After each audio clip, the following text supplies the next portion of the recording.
Just to check then from the people present currently, I know the Brent Pure Energy directors, and in terms of other attendees from the school, Marianne, it's yourself and Greg, or is there anyone else from the school currently on? Yes, Nick is one of our governors and a parent at Capital. Okay, excellent. Nick, welcome and thank you very much for joining. Well, you're most welcome. Looking forward to it.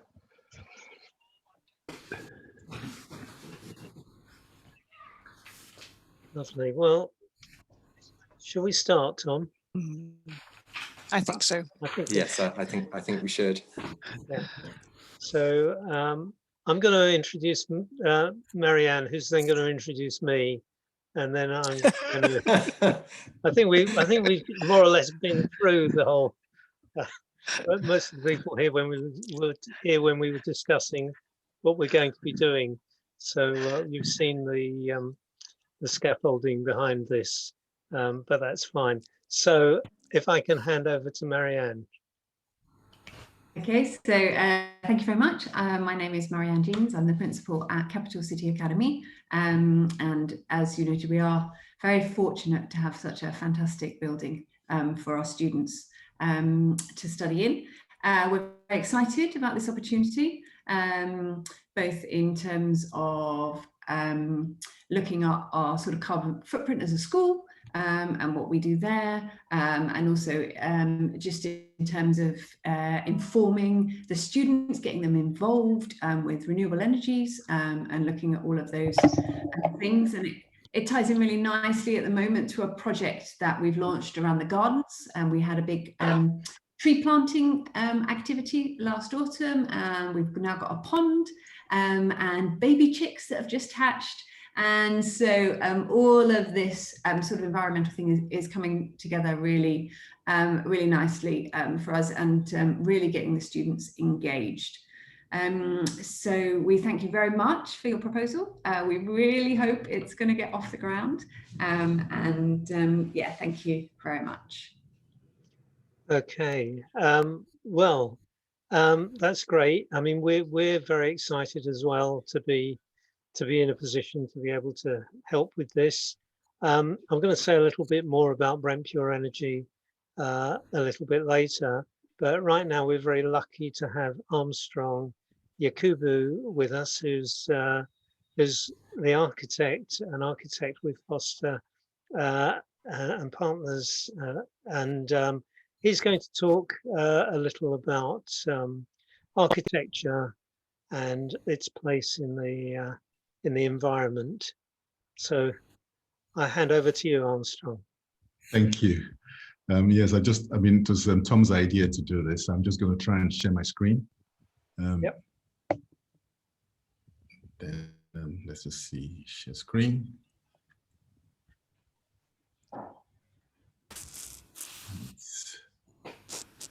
That one.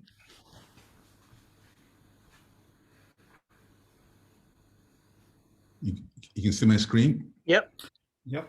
Great. And then we'll start play. So just as a brief overview, the things that are driving us as architects right now, obviously, are, number one, obviously, is the Paris Accord, COP21 2015, which the UK is a signatory of. And the idea is to reduce, temperatures within a certain period of time. So that is something that, as architects, we've taken very seriously, because the built environment, our buildings actually have quite an impact on global warming, and also quite an impact on greenhouse gases as well. So the need for us, especially as developed countries, to create buildings, especially new buildings, has an impact. So as we move forward, we should be very cognizant about how we do that. But also coupled with that, the United Nations Sustainable Development Goals as well. And when you look at all 17 of these goals, they kind of take on board quite simple, basic elements, but each one of those elements, if taken very seriously, do point towards a more equitable, greener future for all of us.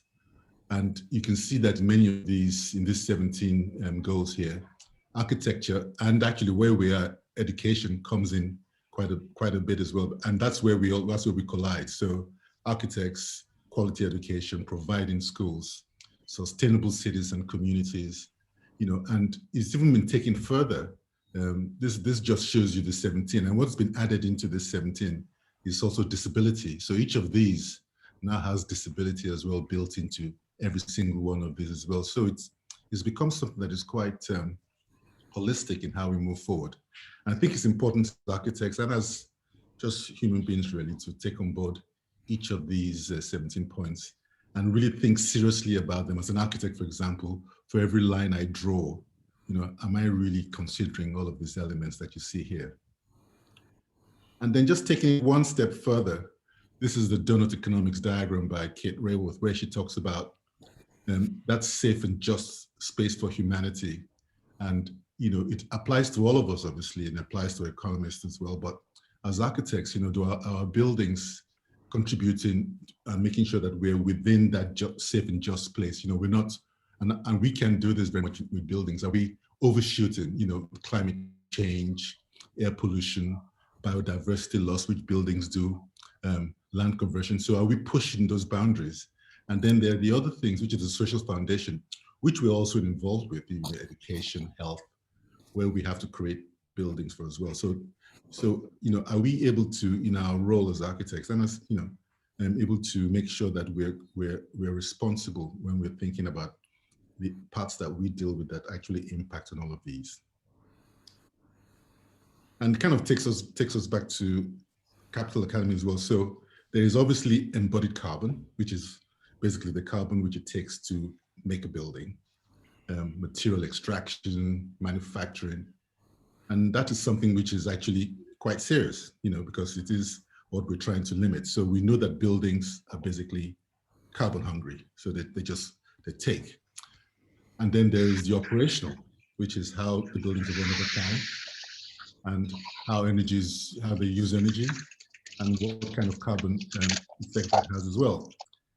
And in many cases, buildings can have a lifespan of 50 years, 100 years. And we're thinking now as architects that it should last even much longer so that the carbon footprint is not a huge penalty. So the longer a building exists, the more likely it is to have a better carbon footprint as opposed to a building that has a very short life and is demolished and all that carbon is lost in seconds. So I think it's something that we have to think very carefully about. So the longer buildings can adapt and change. I'm talking about, and like now we're thinking about bringing photovoltaics onto Capital Academy. The building can progress and keep in tune with future demands. And then on top of this, the idea about circularity, the fact that things can there's a circle, you're a bit like the donut economics, you can come back. So everything has a cycle and moves around in the cycle like solar energy does. And really thinking very hard about what that means in terms of the energy of how the buildings is used, and taking it further now as architects. We now look very carefully at the manufacturing process, where it's located, what kind of power is it getting. Really trying very hard to make sure that as we jump in and create buildings, we're really, really careful that we are not in any way, I mean, we are obviously, but we are trying to minimize the impact that our buildings can have. And actually, currently we're thinking it's perhaps better to not to try and reuse more buildings than it is to build brand new ones. So it's changing very rapidly, but that's because of the very first slide, which is the Paris Accord, which is we really have to do something. Otherwise, it's kind of, it's pretty desperate. So something has to give. And I just put this in just so that it's a kind of a layman's or layperson's idea. When you look at the energy carbon that is in buildings, you suddenly see it makes a lot of sense. So you look at a concrete building, for example, and you can see how much carbon it's creating. And you can look at different materials. And as you begin to think about the materials one uses in buildings, now we have means of measuring what the embodied carbon is. So we're now a lot more careful about how we choose the materials we use, or be aware of them and use them in a more precious manner, as opposed to using them without concerns about carbon, the environment, and all that comes with it. So you can see here that, if I just look at the exterior buildings, brick, for example, is much worse than steel, and steel is a lot worse than timber. And timber is now seen as very much a very environment benign, so a much more better way of building buildings. But if you're to use brick, then we should be very careful about knowing that brick has a heavy demand in terms of carbon. I mean, quite close to concrete. And many of us probably live in brick buildings, but those brick buildings are quite old, so the carbon is long, and so that's not the impact. But brand new buildings, obviously, there is an impact. And taking it all down to the internal finishes as well. So it's things like that that we think about. And it boils down to a very simple sentence, which is actually in the UN Sustainable Goals agenda, which is do the most with least. I think that is something that we all should strive for, and as architects, we strive for that as well. And I thought I'll just give an example of a building that is it's the Sainsbury's Center for Visual Arts. It's in Norwich, and it's one of my favorite Foster & Partners buildings. It's 40 years old, so it's kind of old. But what it does, though, is it takes all those principles. And I suppose what I was trying to say is that the longer the buildings last and are able to adapt, the better they are in terms of carbon, the better they are in terms of environment.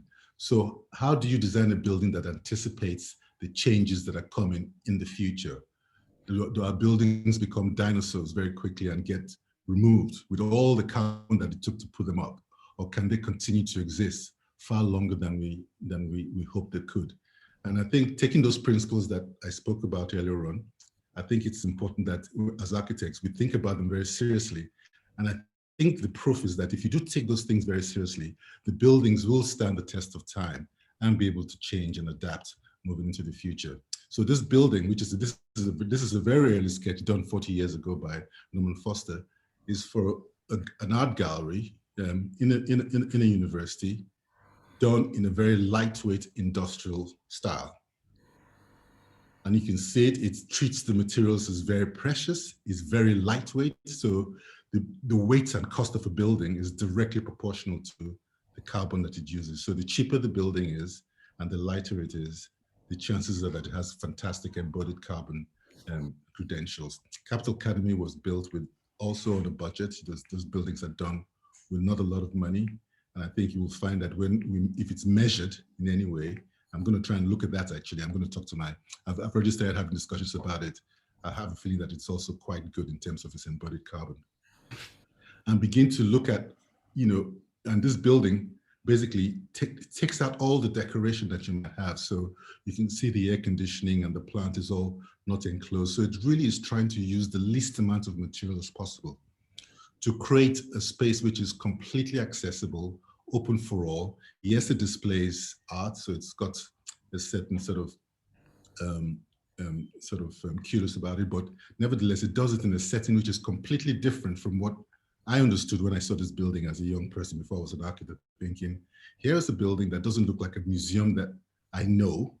So it was accessible to me as a young Black person who wanted to go into architecture, saying, here's a building that wasn't pompous like what I was used to.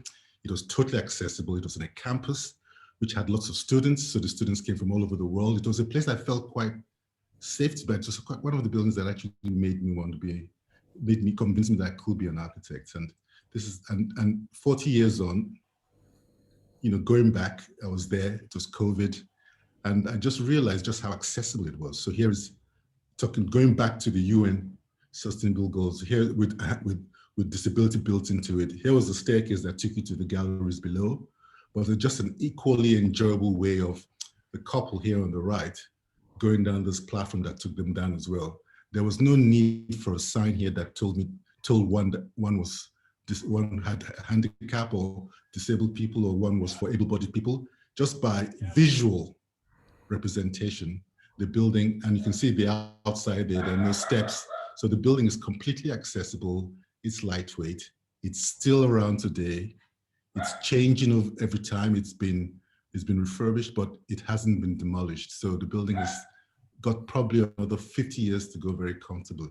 And that really builds into this idea that as architects, we think about all of these things as as buildings that are going to last for a very, very long time, so that the carbon is captured at make, but not totally lost with demolition and redundancy. And that's it, really. That was just a very short sort of introduction, just to give you an overview, which builds very nicely into what I'm going to pass it back to Tom, I think, and we can discuss further. Thank you very much indeed. Thank you. Thank you very much, Armstrong. That was really interesting, and it reminds us that there is, you know, that these questions are central to all our thinking now, and sort of moving on to what Brent Pure Energy is planning to do in this with this lovely building, which takes into account all those factors, all those ideas that Armstrong talked about. I'm just going to introduce those of you who don't know very much about it to our organisation, Brent Pure Energy. Tom, do you want to put up some slides now? Or, thank you. Okay, so we are going to put we very much hope anyway to put some solar panels on the roof of the Capital City Academy. We're a community benefit society. We're registered with the Financial Conduct Authority, so we are we're not just you know, selling solar panels off the back of a lorry or something like that. We are a proper organisation with the proper oversight from the authorities. We are a not-for-profit organisation. We exist for the community benefit. We are also a democratic organisation. We have rules on our website which are available to anybody and everybody, and everybody who is a member has the possibility of a say. Every investor is a member, and every member has one vote in the organisation, no matter how much they have invested. It's on the basis of per person. You know, you don't get more votes by investing more money. At the moment, we have 47 members who are investors in our two projects that we've set up at Queen's Park Community School and at Mallory's Infant and Junior School. When we set up, we got some mentoring from an organisation in Brighton, Brighton Energy Co-op, who've been going quite a bit longer than us and have an enormous number, from our point of view, of projects and across a whole range of different sorts of buildings. We at the beginning, we got some grants to help us set up from USEF, which is one of those things, I've forgotten what it means. Urban Community Education Fund, maybe, and Co-ops UK. I may have just made that up, but anyway, no, Co-ops UK I didn't make up. So these are our two projects now. We've got Queen's Park Community School, the science block. We've got 198 panels there, 500 square meters. This saves the school about £2,500 a year, and 25 tons of carbon or carbon dioxide a year is saved from entering the atmosphere. So that's a substantial saving. Mallory's School, 103 panels on the infant school and 91 panels on the junior school. Again, very good savings to both the school and to the environment there. Total of 25.2 8 tons of carbon a year is saved there. So we raise our capital through a community share offer. We negotiate a lease for the roof from the school to put the solar panels up. We have an installer, a professional installer who carries out a structural survey. We operate and ensure the installation over 20 years. 20 years is the minimum life, I think, of such the solar panels, but maybe Nick can talk more about that. We are also insured against damage to the school roof, and the electricity that is generated goes to the school, or we sell it to the school at a rate which is much less than the commercial rate if they were going to buy electricity from any of the commercial energy organizations. Some of the electricity, in this case, we don't expect much of it, but some of it will be fed back into the grid and sold through an existing energy utility. So the income from the panel pays the running costs, the income from the panel pays the running costs and the investor interest, and investors should get their capital, will get their capital back over 20 years. In fact, they will get it bit by bit sooner than that, because we will be paying back the capital from early on. And after the capital is all paid back, the school has a free gift of the panels, which at that stage they probably will still be perfectly useful, and they will be then getting free energy from them, although they may need to do some maintenance or whatever. So the Academy will get cheaper electricity. We will all benefit from the reduced carbon emissions and air pollution. And of course, as Marianne has already said and shown us, it's an educational resource which the pupils at the school will be taking advantage of in order to understand how energy works. And it's something that we all need to be learning about.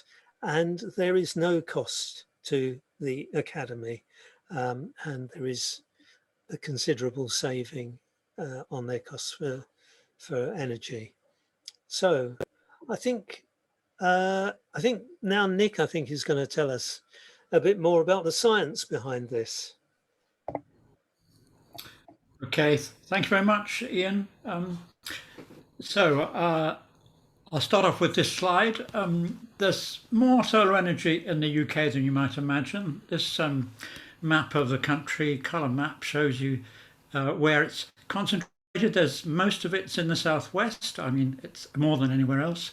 And the least amount of it is in northern Scotland. However, the differences aren't that big. The map gives an exaggerated impression, I think. So looking at the scale below, we're probably getting about 60% of the energy compared with southwest in northern Scotland. And here in London, we have about 1,100 kilowatt hours per annum, per square metre. Okay, I do apologise. I'm going to talk a lot about kilowatt hours.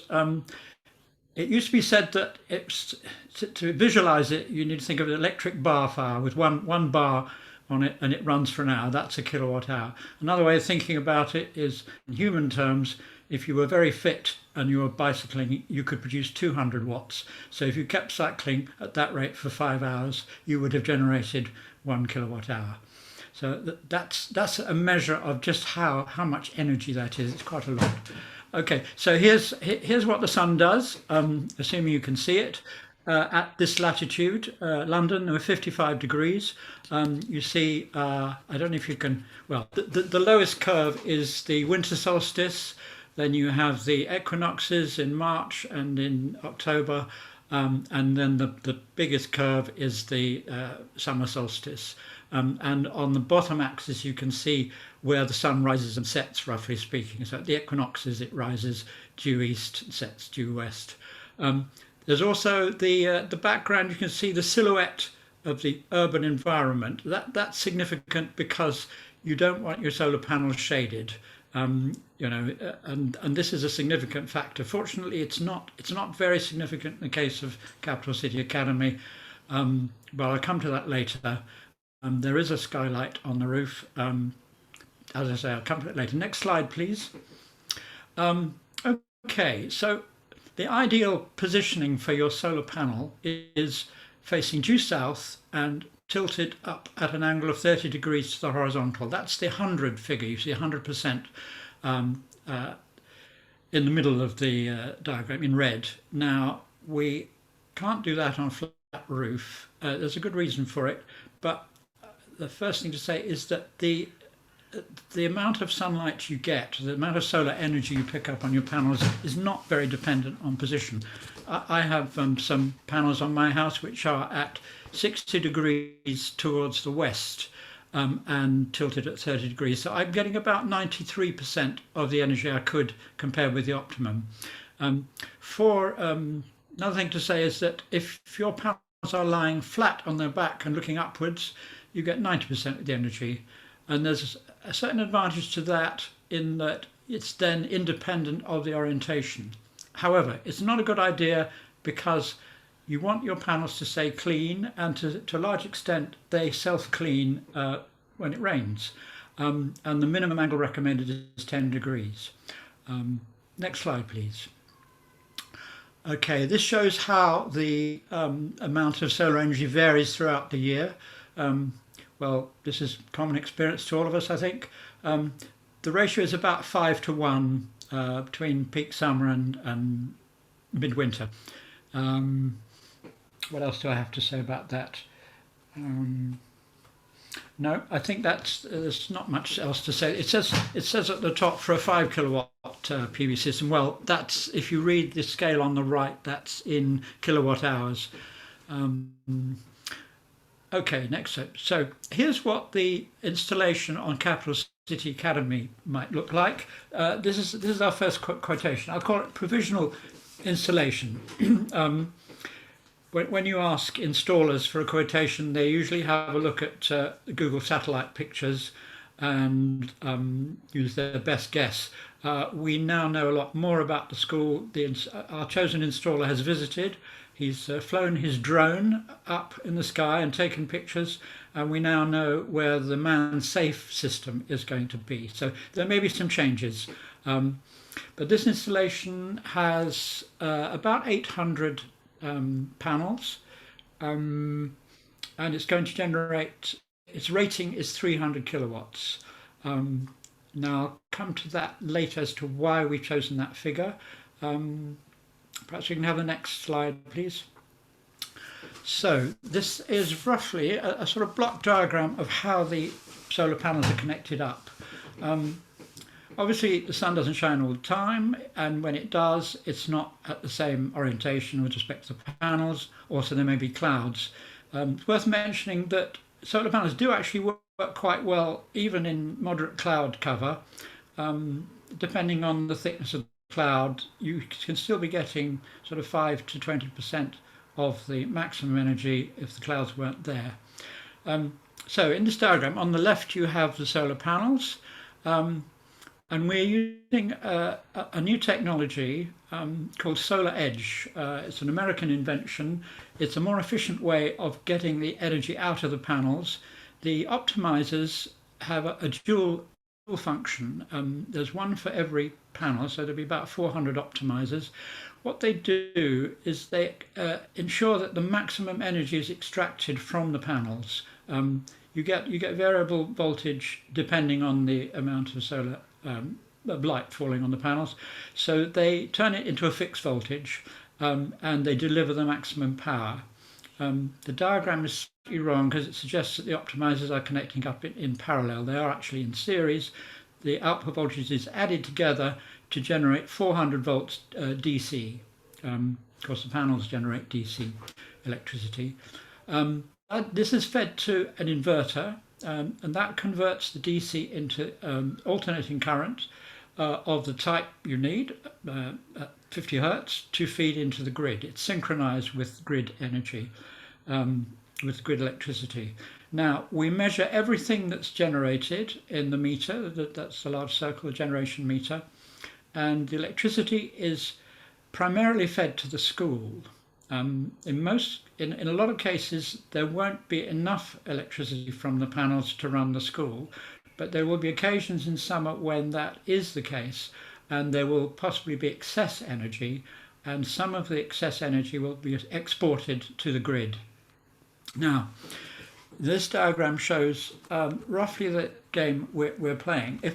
If your installation is too small, then we won't be supplying as much as we could to the school, and we'd like to try and maximise this.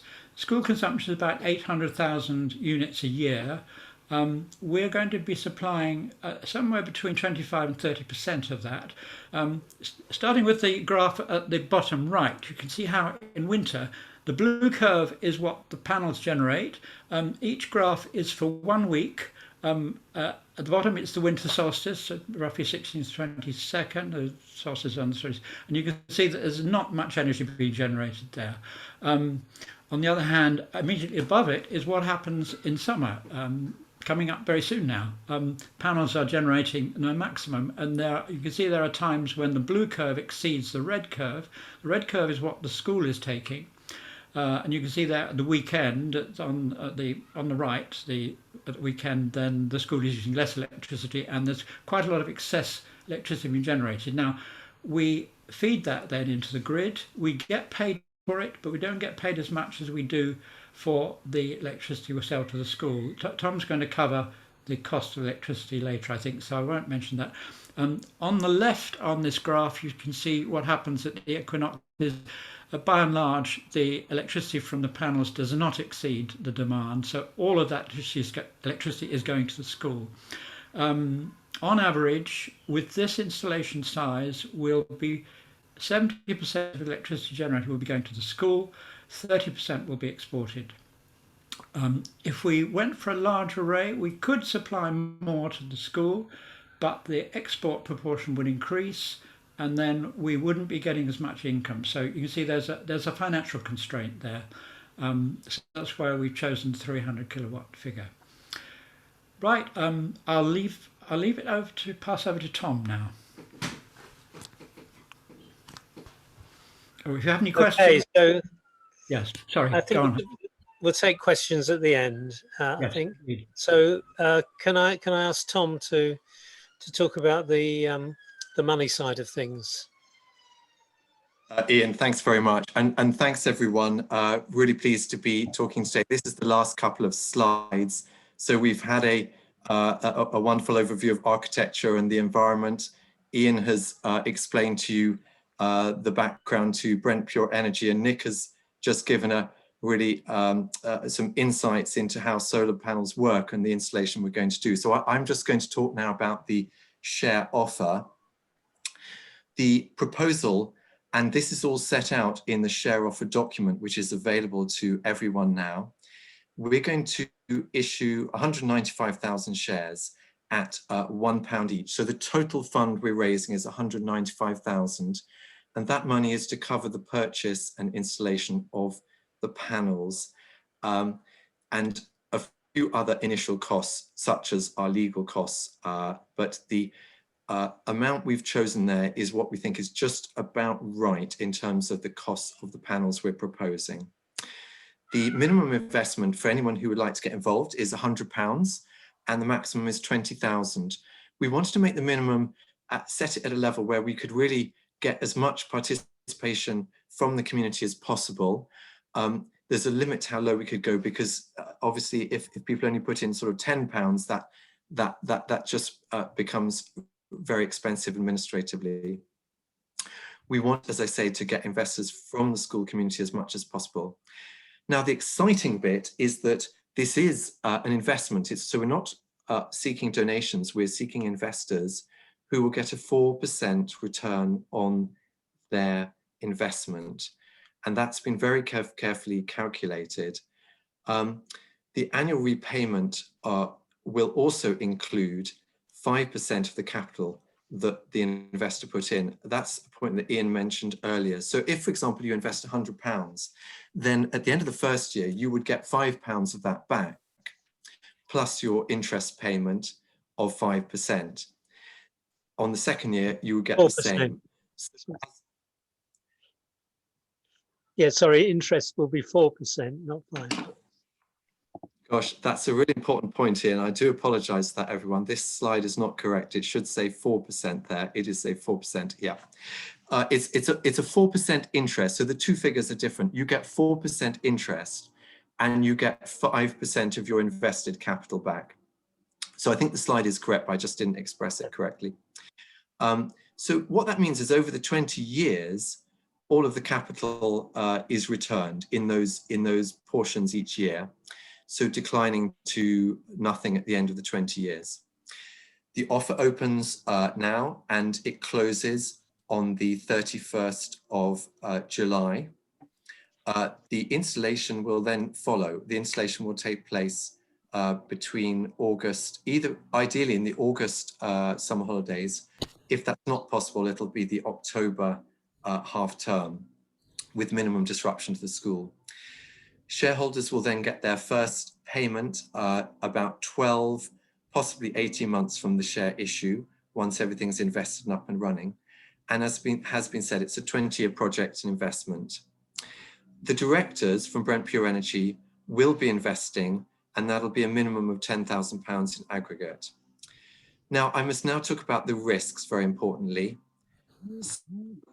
The key point is this is a fairly safe investment. We would say a very safe investment. Solar technology is very mature, but we have to point out that there are risks because this is not an investment that is guaranteed. It's not a savings account. So the interest rate of 4% that was referred to is not guaranteed. We think it's safe, but it's based on assumptions in the model. What I should stress is that for the Queen's Park installation and the Mallory's installation, very similar, very successful. All the investors have been paid exactly on time each year, no problems at all. And there's a great track record there for us and also in the industry generally. But the shares are not tradable, and the financial model allows for this 5% withdrawal of capital each year, but that's subject to agreement of the directors. There's no protection scheme, and the value of the shares may go down. And the full details, the small print, as people like to say, is in the share offer. So that has to be read very carefully. But I would conclude that point by saying that whilst the risks must be fully understood, it is what I think everyone would regard as a safe investment. Now, the model that we have is that any surplus funds that are not required to either pay the investor interest or the return of capital will go into a community benefit fund, and that will be used to help future Brent Pure Energy projects. But also, if we have surplus beyond that, we can make grants to local environmental charities. So now the exciting bit, where have we got to so far?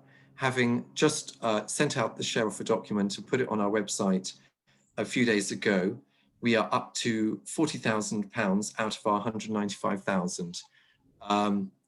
So that is a really good start, and we want to progress from there. My final slide is just the list of our director names and contact details and our website.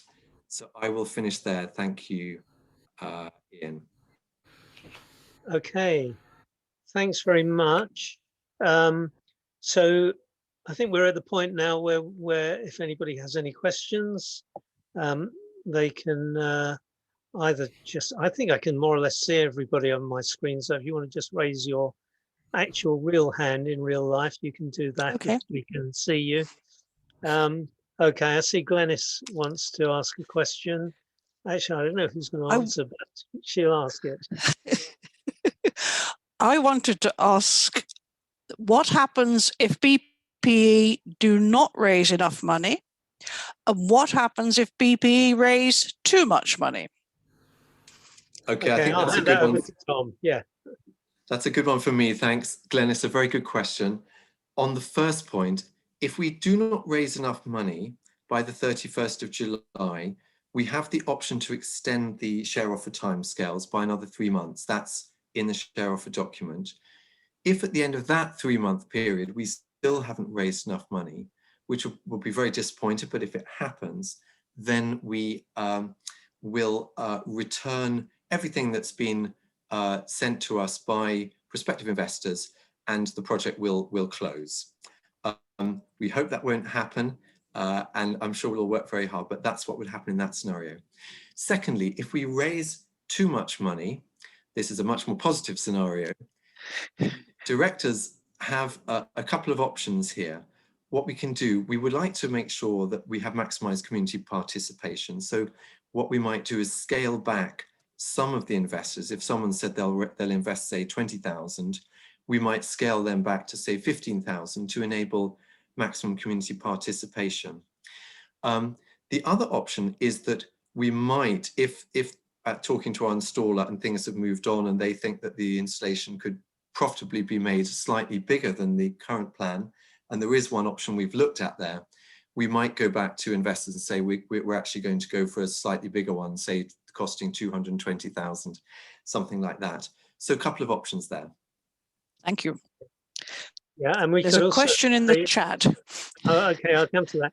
We could also say, obviously, we would rather get these panels up as soon as possible, because as Nick pointed out, the maximum benefit is going to be in the summer, and if we can get them up during the summer, then we'll be generating a lot more electricity than if we get them up in October or November.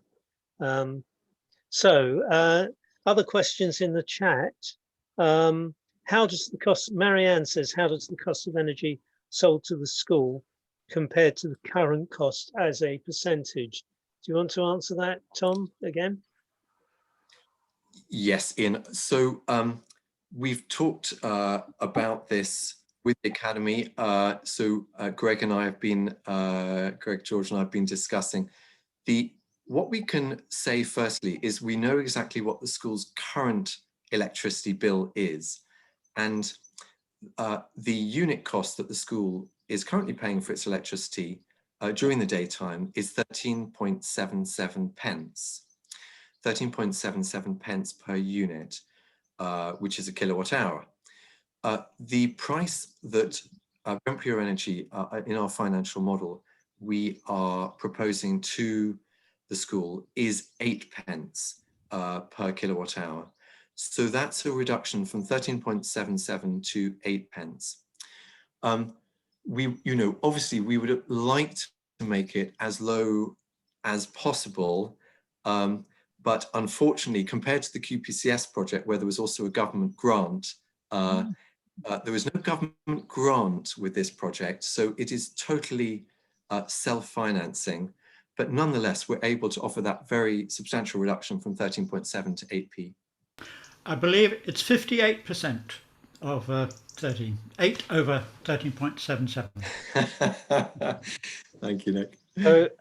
So also, if anybody wants to lobby their representatives of one sort or another to get us to get more support for solar power, because up to a few years ago we had this grant which was called the feed-in tariff, which was then phased out and completely abolished, and so that has been quite a blow to a lot of the solar industry. So maybe if you have a contact with your political representatives, tell them that that solar panels should be supported. So somebody else put their hand up. I think Simon, you wanted to speak. Unmute yourself, Simon. Yeah.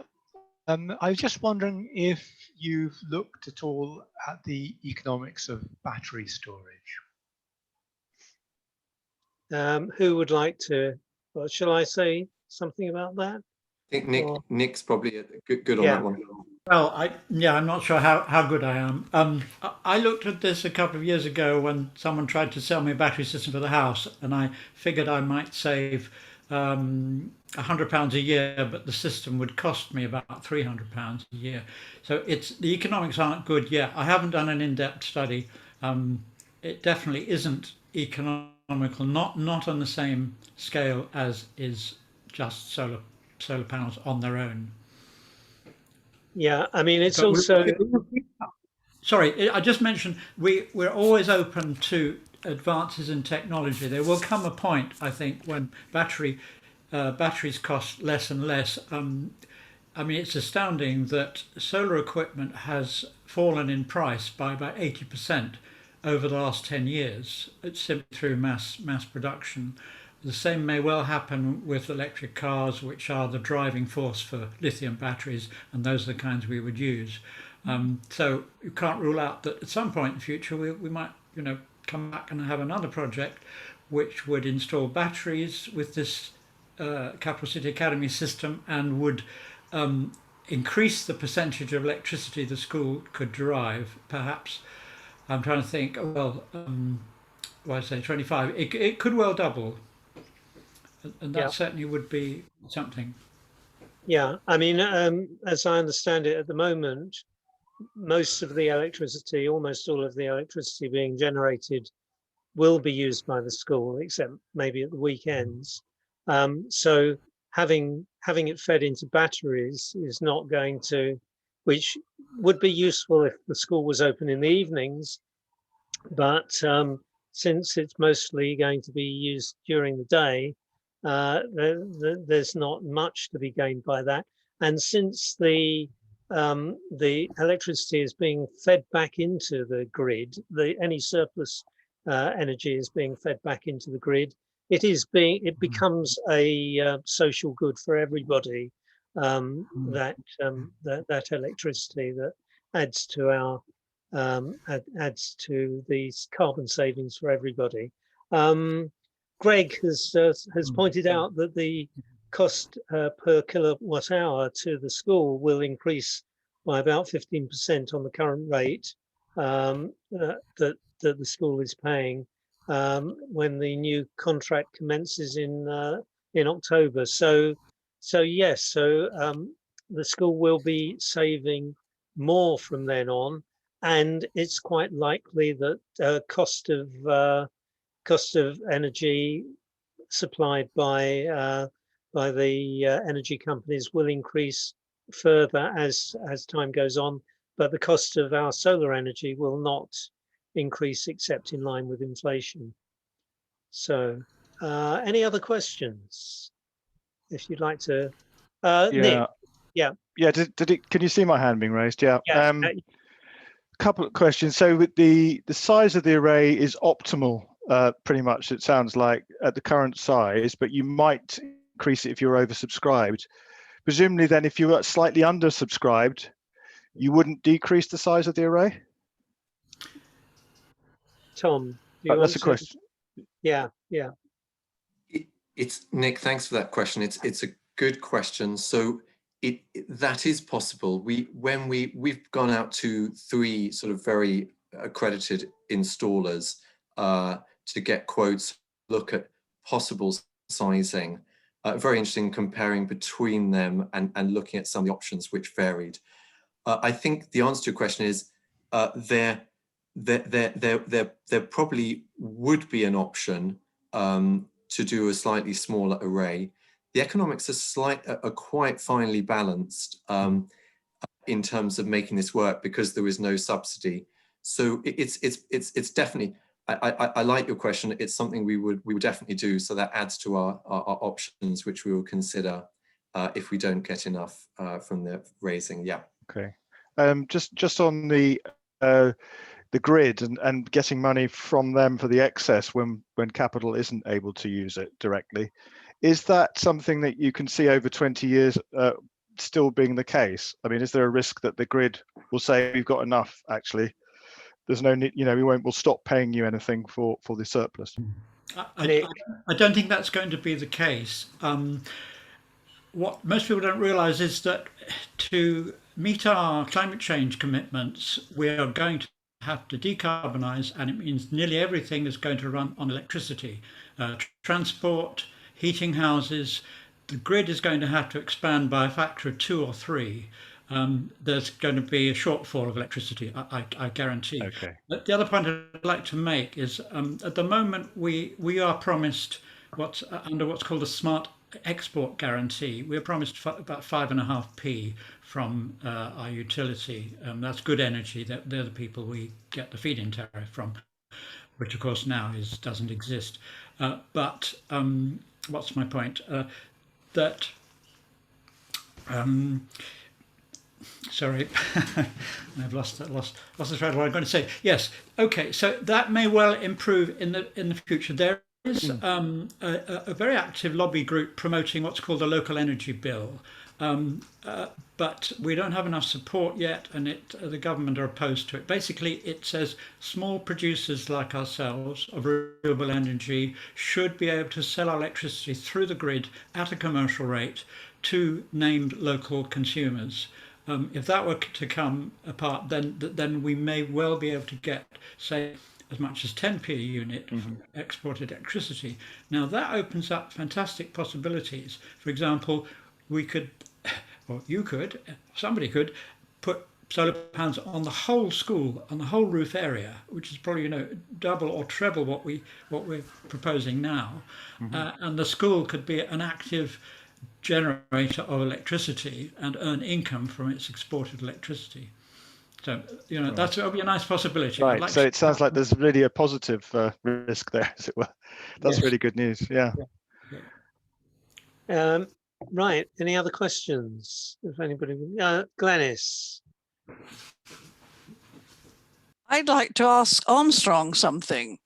Why weren't solar panels put on the school when it was first built? Armstrong, you're muted. Yes, I did. Sorry, yeah, there you go. No, I think the academies were built mostly, they were sort of in the beginning of that was during the Blair years. They were built under quite tight budgets. And there wasn't, and you can see that most of the academies, you'll find that most of them are single buildings. And as much as architects love doing clusters of buildings and things like that, the buildings are quite singular because cost really was a driver. So the reason really was cost. And I think I was mentioned earlier on, solar panels at the time were not, you're not getting the biggest bang for your pound. So you were spending a lot of money in terms of solar panels for very little gain. So in the pyramid of gain, the solar panels in terms of dollars were at the very top of the pyramid, but actually the gains were very little. So I think, but it's changed over the years now. I think now solar panels have become something that you can begin to think about, like we're doing here, in terms of real serious considerations for alternative sources of power. So yes, but the main reason was that the economics, when I was young, 20 years ago, trying to convince clients with solar panels was really a hard sell because the payback and the economics just didn't make sense. But whereas now it does make a lot of sense. So I think that is something. So you'll find that in another 20 years' time, it will be much easier to actually have the entire roof of the building, that entire surface of the building, as solar panels as well. So the times are changing. But yeah, it's a good question. We wish we had. Yeah. Well, if you had, we wouldn't be putting the panels on now. So that's a positive from it. And of course, as you say, the cost of the panels has fallen incredibly over the last 10 years. It's a fraction of the cost that it was. Anybody else got any questions? Yes, Jane.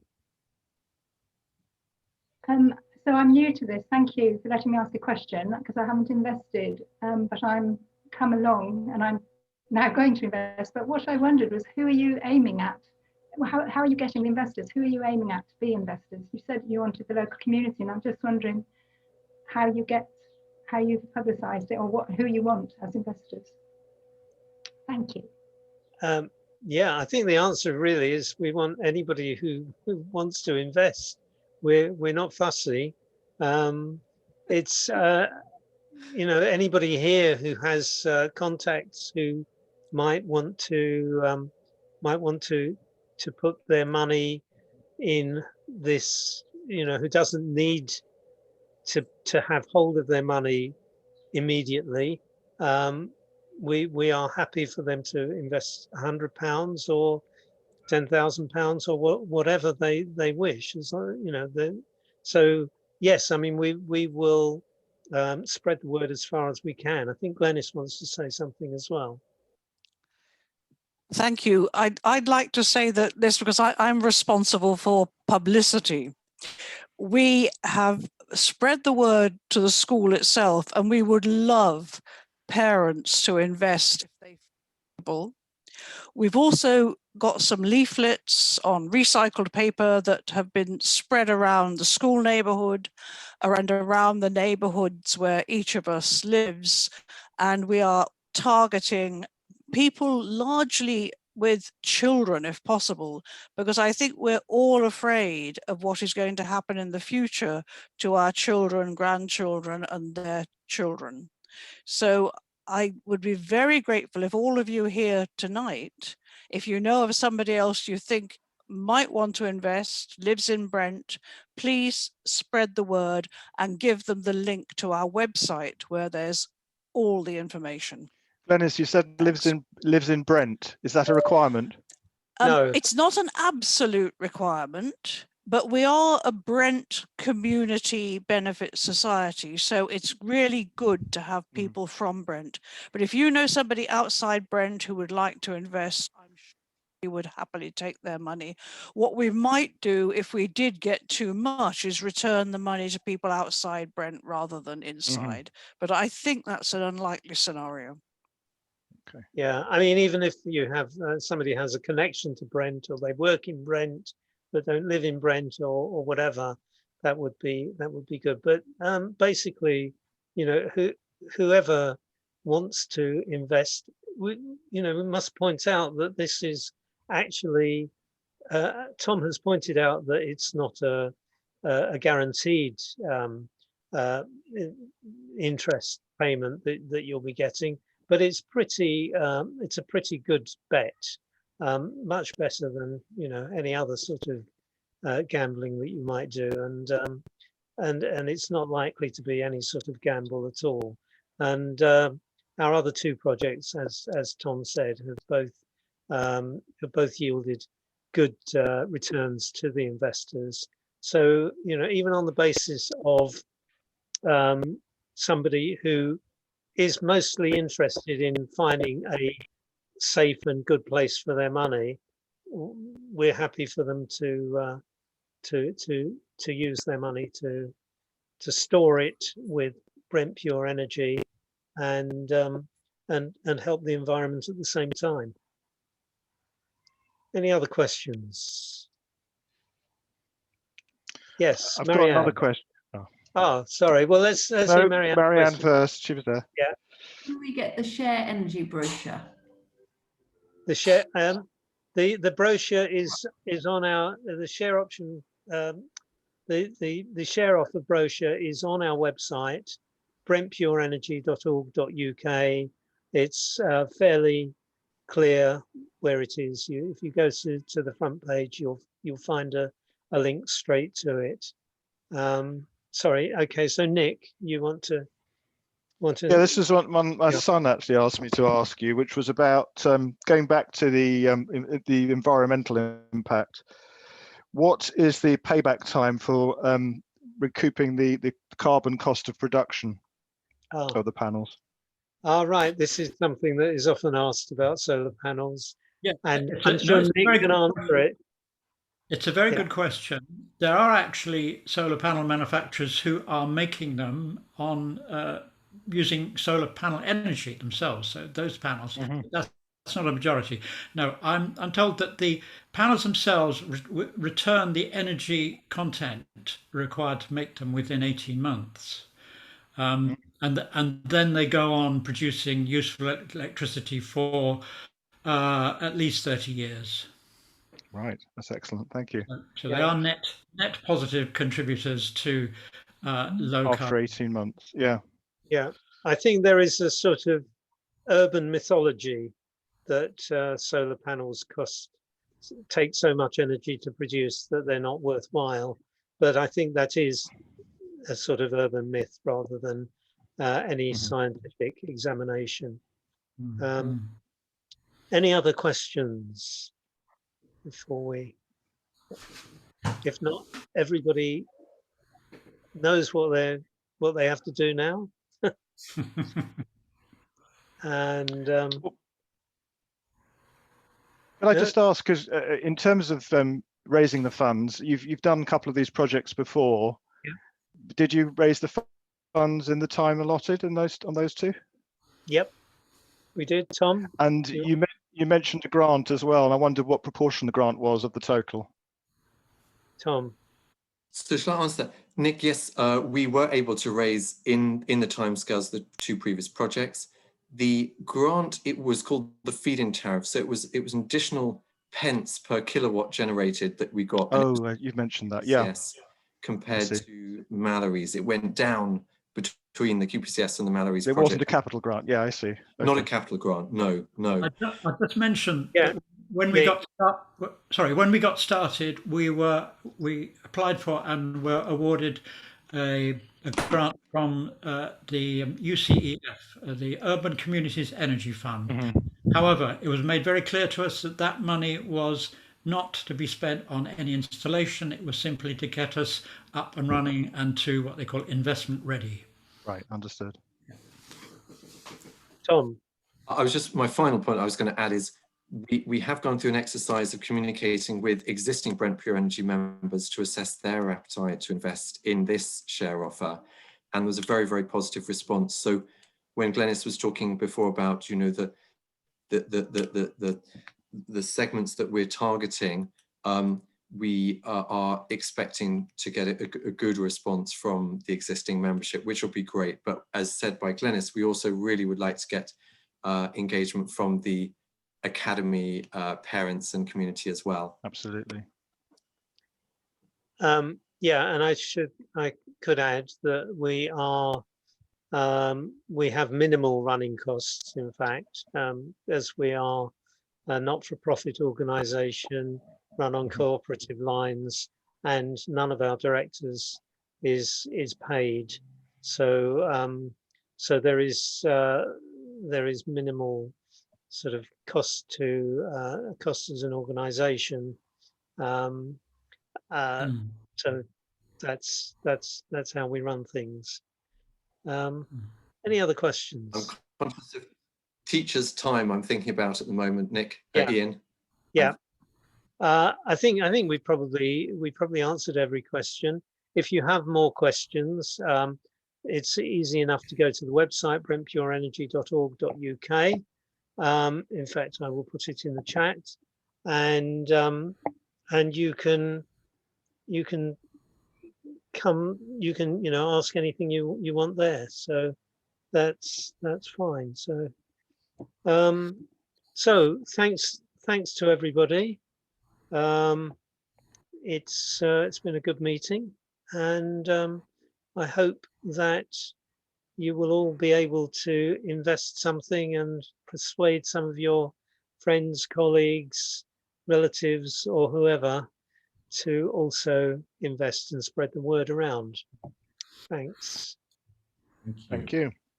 Okay. Thanks all. Thank you. Good night. Good night. Good night. Good night.